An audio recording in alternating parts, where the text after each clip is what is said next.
So in today's video, we're on a hunt to try to find the cleanest copy of this Dragonite card to see if we can be the first ones to ever grade it in a PSA 10. And what makes this journey much more difficult is that this promo card was only released in certain stores for only a brief period of time, almost 10 years ago, only in Target. And we're also going to rip open the rare exclusive blister pack that this came in almost 10 years ago in Target that's worth now well over $400. So let's talk about now why this variant is so exclusive and review the cards that we have and getting ready for grading. Let's get into it. So as you can see, I've been collecting this specific variant for quite a while now. I think this is now my 5th copy.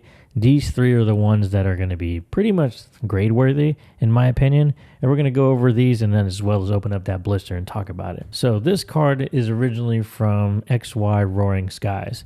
Now it came in a few different versions. There was the base version holo. There was a reverse holo that you could pull from XY Roaring Skies with an actual booster packs. Then there was a non-holo variant, I think that came in like a theme deck. And then there was this variant. Now, as you can see, this card has a very particular holo pattern to it. It does have the Cosmos holo pattern. Whereas if you look at the regular one, this is the one that you can actually pull from XY Roaring Skies. This is the actual base holo. Now, the reverse holo has a holo pattern on like the lettering up here and a name. And so that would be the reverse. And so this is just the regular holo. And again, as you kind of compare it side to side, we have that Cosmos foil. Now, the Cosmos, I think, does this card way more justice than just a standard holo in reverse. And it just really makes this card pop. Now, what makes this card so rare, and then we're going to kind of go over some of these too. So it's got some whitening around the back. I think it's not the cleanest. I think it's going to be very hard for any of these cards coming out of the blister that we're about to go into to grade very well.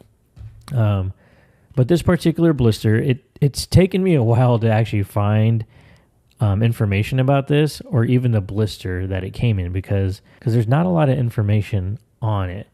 And it took me a while to figure out what product it came in. But around 10 years ago, this card released in Target as a store exclusive around the holiday season. So probably starting around October and November.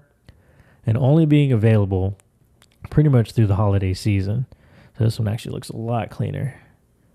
Very smooth edges, not very much whitening there, just a little bit.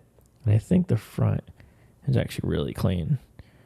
So with these, since there's so much holo pattern, you have to very carefully observe it and go over it and see if there's any scratches on it, because it's very prone to scratching. But yeah, so it was only exclusive to Target and only available for a certain period of time, being only about 3 months. And around that time, XY era was not very popular. It was like Roaring Skies was probably more of the higher rated sets, as well as maybe like Ancient Origins. But overall, that entire era was not very popular at the time. And it was a very slow time in the Pokemon market as well. And so they obviously didn't make very much of these. And just like with any blisters, like the 3-pack blisters or even the single-pack blisters, like the check lanes and stuff, they don't make them very often. And so they typically have a very short print run. So this one looks pretty good too overall. But yeah, so it took me, I saw this card maybe about a year and a half ago before things got really crazy.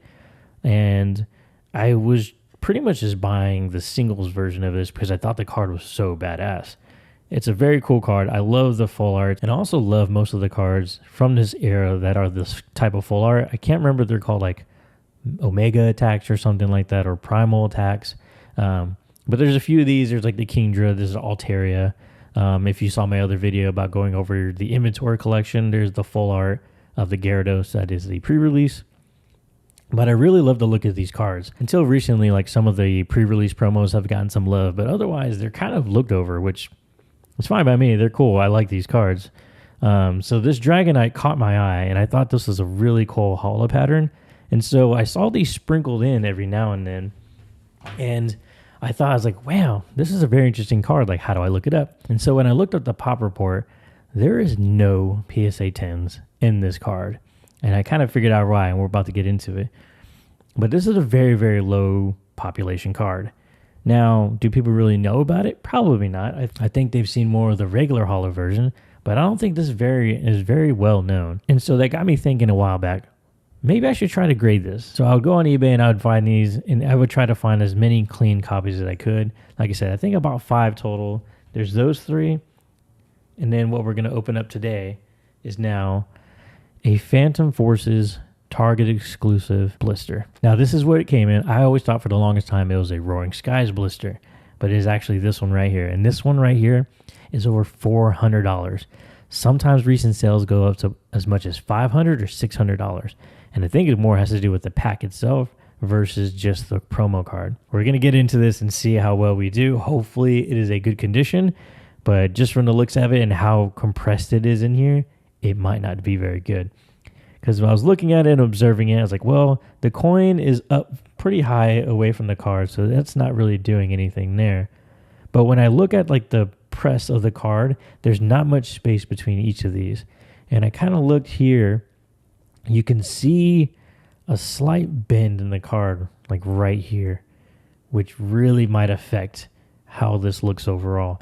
I may saw a little bit of silvering too, but that's hard to say. But we're going to rip it. We're not ripping the pack. That's crazy. I'm going to sell the loose pack as it is. But I do have a team bag here that we're going to put it in to secure it. And I'm probably going to sell it loose on its own and use this as kind of like evidence as me not tampering with it. And this is probably the last thing I'm ever going to take a risk on because, man, this is not cheap. This is $400 and it is a huge gamble, but I really want to do it. But yeah, so I have been watching this on eBay. So I got this right under $400, which is cheaper than the few that I've seen go up. Let's fucking rip this. All right. I don't know how I want to do this, but you got to be careful. So, man, what a beauty. It's just, let's just look at it and admire it one more time.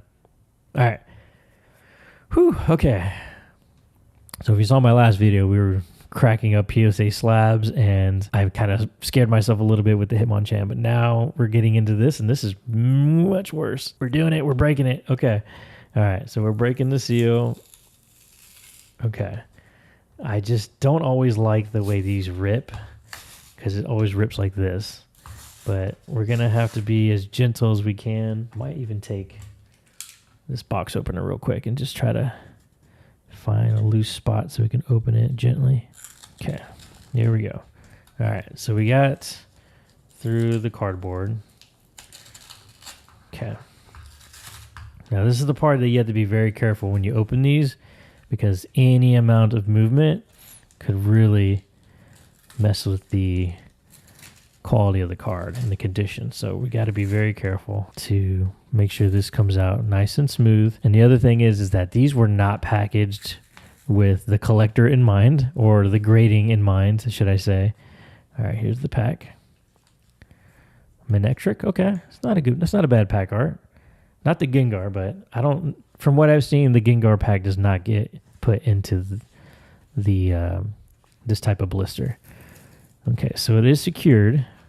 So there's not much ruffling around, but we still want to be careful. Okay. All right. Whew. $400. Okay. So now this is the hard part. So now you got to take this little plastic sleeve out very carefully and get the promos out. I'm kind of shaking a little bit. Now the problem also with these is you can see there's like these little ridges that hold the card in place, which has probably caused a little bit of damage to some of them over time. Okay. All right. So here's the Dratini. I think this one's first. Yeah. So Dratini first. As you can see, there's like, man, this is already not good. There's some whitening here and there. So even though they're just promo cards, I'm going to sleeve them up anyway. So there's the Dratini. This is just a basic from Roaring Sky, so there's nothing there. But let me put this away too. I forgot. Let's put this away. Phantom Forces. I'm going to secure it in here. I don't have any tamper-proof stickers, but I'm going to put just like a small sticker on it just to show that it has not been messed with. And I'm actually going to write on it too. So here it is. Pokebear. Okay. So there's just like a little initial for Pokebear. All right. So there it is. All right. So now with this one, I'm trying not to let it shake so much around. Now this one isn't really held by anything. This is more just here. So here's the Dragonair. Really beautiful artwork. This whole evolution line is really cool. All right. I don't like the way this looks. And I hate the way it's sitting in here. I might actually use some scissors. So I don't think I want to pull it up and out. I think I want to slide it out to the side. So let's try it out maybe this way. It already doesn't look very good because there's like a slight raising right here in the corner. But nevertheless, I want to try to get this out as cleanly as I can. So I think we're going to go this way. Okay. I just don't like those ridges. I think maybe I can just go for it.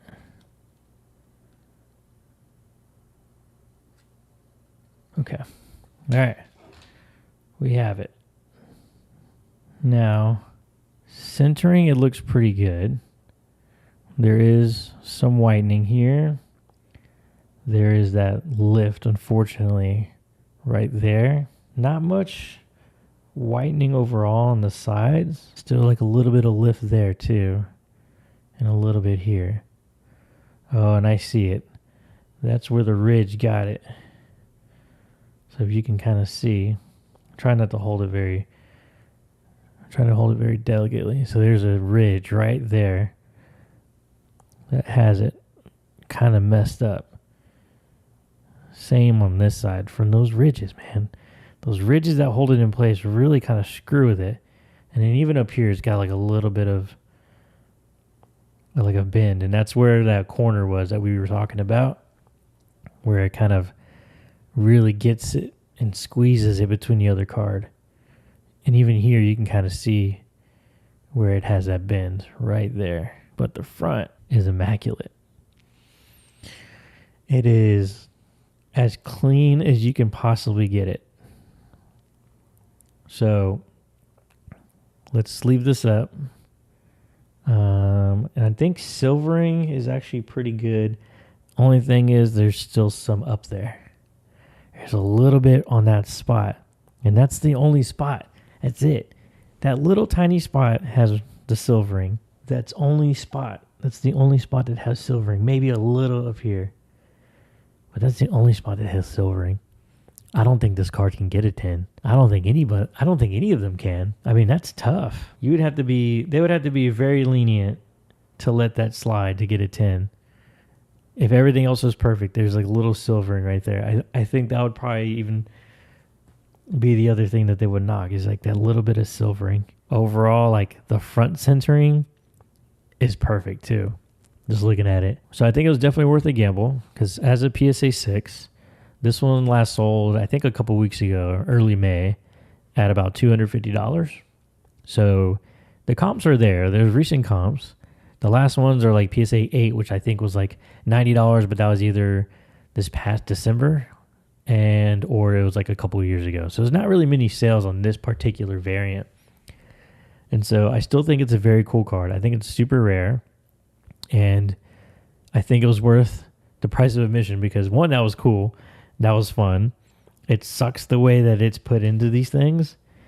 Because what's interesting, and I think these came in, I think the ones that I've had, because these were taken out very early because they don't have that pressure here on any of them. They don't have that little pressure line up here at the very corner that this one has.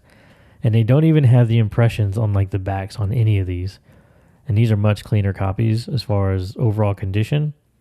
And they don't have those impressions. So I think these were taken out very early when they were released. And this is what happens when you have one that sits inside these blisters for so long. Because the cardboard tightens up. It could adjust for humidity, moisture, whatever. And it kind of can warp the cards inside of it. Warp the plastic, warp the glue or the cardboard. So over time, it can cause that kind of impression. Like I said, for the pack, you can sell roughly for about $200, I think, is what it goes for loose pack price. And then, of course, like I said, PSA 6s all across. So, I mean, I'm definitely going to try these out to see how well they grade and just kind of see overall how well they do at shows. I'm very curious about that, but that was fun. That was that was a lot of fun. But that's it for today. Let me know down in the comments below what you think about this card in this particular variant, and if you think it's rare enough to command a pretty good price, if and when it can ever grade at PSA 10. But thanks again for joining me on this experience. I'll see you guys next time.